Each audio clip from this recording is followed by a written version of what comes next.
শুভ সকাল আমার প্রিয় বন্ধুরা, তোমরা সবাই কেমন আছো? আশা করি খুব ভালো আছো, সুস্থ আছো।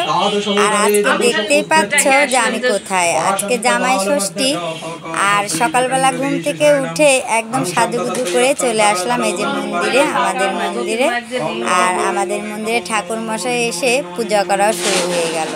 তো এই দিনটার জন্য প্রত্যেকটা জামাই অপেক্ষা করে, প্রত্যেকটা মেয়ে অপেক্ষা করে শুধু এই ষষ্ঠীর জন্য। তো আমাদের কপাল কি জানো, ওই বছরে প্রথমবার একবারই ষষ্ঠী করেছি, তারপরে আর কোনো দিন যাওয়া হয়নি, আর করাও হয়নি।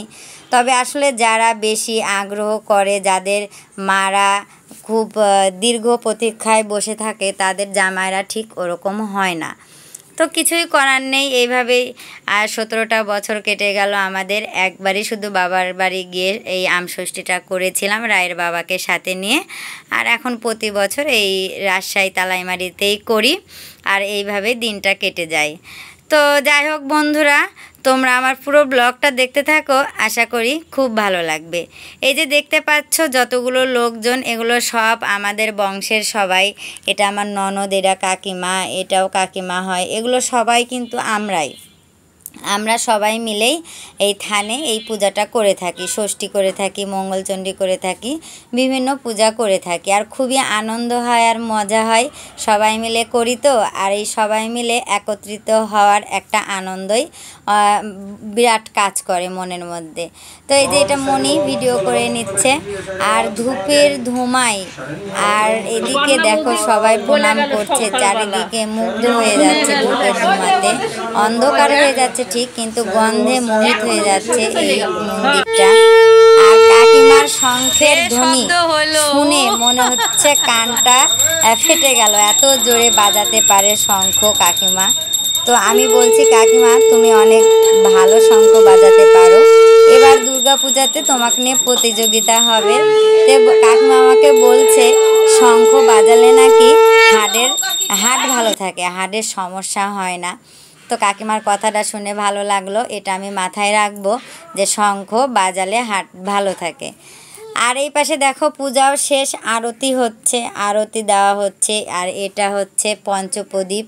এই তাপ নেওয়ার জন্য কিন্তু আমরা অনেকেই ভিড় জমাই, কেউ কেউ নিয়ে আবার আঁচলে বেঁধেও রাখে, যারা আসেনি তাকে দিবে।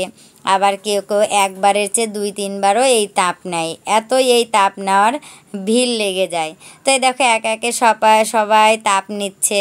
এই যে কাকিমা আসছে নেওয়ার জন্য, এই যে রানু, শ্রাবণী সাহা, ওর একটা ইউটিউব চ্যানেল আছে, অবশ্যই তোমরা ফলো করো আর দেখো।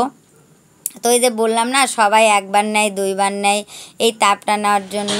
এই মাত্র শেষ হলো, দেখো শার্ট নিয়ে আসলাম, যে রায়ের বাবাকে শার্ট করে দিচ্ছি, শার্ট ষষ্ঠীর শার্ট। তো রায়ের বাবা তো খুবই লাজুক, ওখানে যায়নি, তার জন্যই বাড়িতে এনে শার্ট দিলাম। আর শার্ট দেওয়ার পরেই বলছি চলো একটু তালাইমারি যাই, আমার একটু চা খেতে ইচ্ছা করছে, চলো একটু তালাইমারি থেকে চা খেয়ে আসি আর একটু ঘুরেও আসি। তো চা খেতে এসে দেখো রায়মণি খুব ঘেমে গেল, ওকে নিয়ে বসে পড়েছি চা খাওয়ার জন্য। আর এই যে একটা দোকান এই পাশে, ফিরফির করে বাতাস লাগছে, উঠতেও মন চাচ্ছে না। আর মনে হচ্ছে যে এই সময়টা তালকুর হলে খুব বেশ ভালোই হতো। তো তালকুর দেখি খাই কিনা, দেখা যাক। তারপরে আবার কিন্তু চা খেয়ে বাড়িতে চলে আসব। তো চাটা অনেক কড়া করেছে, এত কড়া চা খাওয়া হয় না। তো রায়ের বাবাকে বলছে আজ তো ষষ্ঠী, তাহলে কি গিফট দিবা, চলো গিফট কিনে নিয়ে আসি। তো এই যে রিক্সাতে উঠে যাচ্ছি, আর রায়মণি অনেক মজা করছে আমাদের সাথে। আর কি কেনা যায় সেটাই তোমাদের সাথে আবার শেয়ার করব, আর তোমরা দেখতে থাকো। তো রাজশাহীর রাস্তাটা ভিডিও না করলে মনে হয় যে অপ্রাপ্তি থেকে যায়। রাজশাহীর রাস্তা, ফুল গাছ, ভিডিও করতেই ভালো লাগে, কোনো গ্যাঞ্জাম নেই, একদম ফাঁকা রাস্তা, আর দেখতেও ভালো লাগে, ফুলে ফুলে ভর্তি দুপাশে। তো এই দেখো ফাইনালি কি নিয়ে এসেছি তোমাদের সাথে সেটা শেয়ার করি। এটা হচ্ছে আমার ম্যাক্সির সিট, এটা আমি পছন্দ করে কিনেছি।